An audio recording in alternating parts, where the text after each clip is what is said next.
ఇది చూస్తుంటే ఎక్కడికి దారి తీస్తుందంటే నిజాం హయాంలో ప్రజల మీద పెత్తనాన్ని నిలబెట్టుకోవడానికి, రాజ్యాన్ని కాపాడుకోవడానికి కాసిం రిజ్వీ నాయకత్వంలో రజాకర్లను ఎట్లయితే పెట్టి ప్రజలను హింసించి తన రాజ్యాన్ని కాపాడుకోవాలనుకున్నాడో, అప్పుడు ప్రజలలో సహనం నశించి స్వేచ్ఛ కోసం సాయుధ రైతాంగ పోరాటానికి దారులు తీసినాయి. ఇవాళ తెలంగాణలో కూడా ప్రజల స్వేచ్ఛను హరిస్తున్న ప్రజలను గృహ నిర్బంధాలకు పాల్పడి పోలీసుల కవాతుల మధ్యలో ప్రజల హక్కులను వాళ్ళ కాళ్ళ కింద పెట్టి తొక్కుతుంటే ఈ తెలంగాణలో ప్రజలు స్వేచ్ఛ కోసం మళ్ళొక్కసారి తిరగబడి కేసీఆర్ గడీలను బద్దలు కొట్టే పరిస్థితి వస్తుంది. ఖబర్దార్ కేసీఆర్, నువ్వు అనుకుంటున్నావేమో నీ ఆటలు సాగవు. నువ్వు అనుకుంటుండొచ్చు బొక్కలో దూరుకున్న చుట్టుముట్టు గోడలున్నాయి. నిజాం నవాబు కూడా కోటలుండే, గోడలుండే, గడీలుండే. కానీ చివరాఖరికి తెలంగాణ ప్రజల ముందు తల వంచక తప్పలేదు. నిన్ను కూడా వంగబెడతాం. నువ్వు అనుకుంటున్నావు నీ నీ అహంకారం, నీ డబ్బు, నీ అధికారం నిన్ను కాపాడతాయి అనుకుంటున్నావు. ఏవి కాపాడవు. తెలంగాణ ప్రజల ముందల నిన్ను వంగబెట్టి నన్ను ఒగ్గేయండి మహోప్రభు అని తెలంగాణ ప్రజల కాళ్ళు పట్టుకునే వరకు నిన్ను తరుముతూనే ఉంటాం. నేను ఈ కంపెనీలు కొనుక్కున్న సంస్థలకు కూడా నేను సవినయంగా మనవి చేస్తున్నా. మీరు అన్యాయంగా తెలంగాణ ప్రజల సొమ్మును కొల్లగొడుతుంటే, తెలంగాణ ప్రభుత్వ ఖజానాకు గండి కొట్టి వందలాది కోట్ల రూపాయలు మీరు దోపిడీకి పాల్పడుతుంటే మిమ్మల్ని వదిలేస్తామని మీరు అనుకోకండి.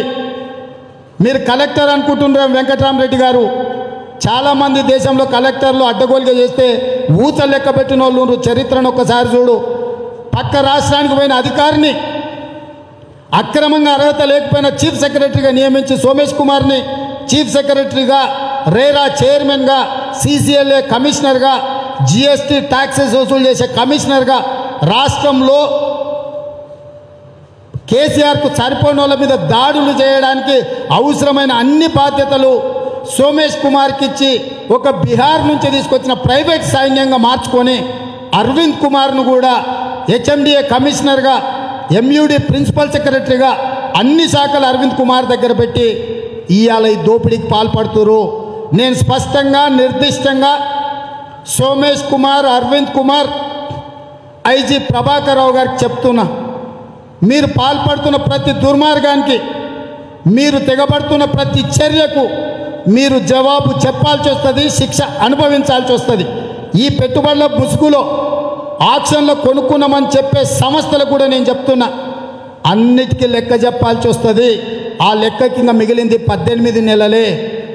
18 నెలల తర్వాత సోనియమ్మ రాజ్యం వస్తుంది.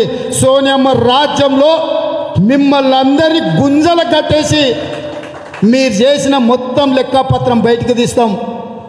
ఊర్లలో గొడ్లను గుంజలు కట్టేస్తారు కదా, గుంజలు కట్టేస్తాం మిమ్మల్ని. మీరు అనుకుంటుండ్రేమో మమ్మల్ని మా కేసీఆర్, KTR కాపాడతారని. వాళ్ళకే దిక్కులేని పరిస్థితి. తెలంగాణ పొలిమేరలు దాటే వరకు తెలంగాణ ప్రజలు తరిమినప్పుడు మీ పరిస్థితి ఎట్లుంటుందో చూసుకోండి. ఇవాళ పేదోళ్ళ భూములు అగ్గొక్క కొనుక్కున్న సంస్థలారా, మీరు ఖబర్దార్, విచారణను ఎదుర్కోవాల్సి వస్తుంది. దోసుకున్న సొమ్మును కక్కిస్తాం, ఎవరిని వదిలిపెట్టాం. నేను స్పష్టంగా కాంగ్రెస్ పార్టీ అధ్యక్షుడిగా, పార్లమెంట్ సభ్యుడిగా అధికారికంగా చెప్తున్నా, ఈరోజు అక్రమంగా మీరు కొల్లగొట్టిన ఈ భూములను ప్రభుత్వం తిరిగి గుంజుకొని ఆనాడు యాక్షన్ పెడుతుంది. మీరేదో కొనుక్కున్నాం అనుకుంటున్నాం. 18 నెలలలో దీన్నేమో శాపం చుట్టినట్టు చుట్టి అమెరికాకు తీసుకొని ఏం పారిపోలేరు. భూమి కోకపేటలే ఉంటుంది, నువ్వు కట్టేది కూడా దాంట్లోనే ఉంటుంది. నువ్వు పారిపోతే పారిపోవచ్చు, భూమి ఆడనే ఉంటుంది, అందులో కట్టింది ఆడనే ఉంటుంది. మేము ఈయనే ఉంటాం, ప్రగతి భవన్ను స్వాధీనం చేసుకుంటాం. ప్రగతి భవన్ను స్వాధీనం చేసుకున్న తర్వాత ఈ జరుగుతున్న తప్పిదాల మీద విచారణకు ఆదేశిస్తాం, చట్టబద్ధంగా మిమ్మల్ని శిక్షిస్తాం. ఇవాళ ఫిర్యాదు చేస్తాం. నీతికి నిజాయితీకి మారిపోయారని బీజేపీ వాళ్ళు గొప్పలు చెప్పుకుంటారు.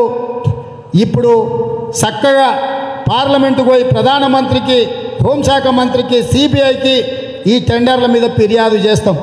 ఈ ఫిర్యాదు మీద కేంద్ర ప్రభుత్వం ఏ చర్యలు తీసుకుంటుందో చూస్తాం. మేము ఈ చర్యలు సరైన దిశగా లేకపోతే న్యాయస్థానం తలుపు తడతాం. అయినా ఆలస్యం అయితే 18 నెలల్లో కాంగ్రెస్ పార్టీ అధికారంలోకి వస్తుంది.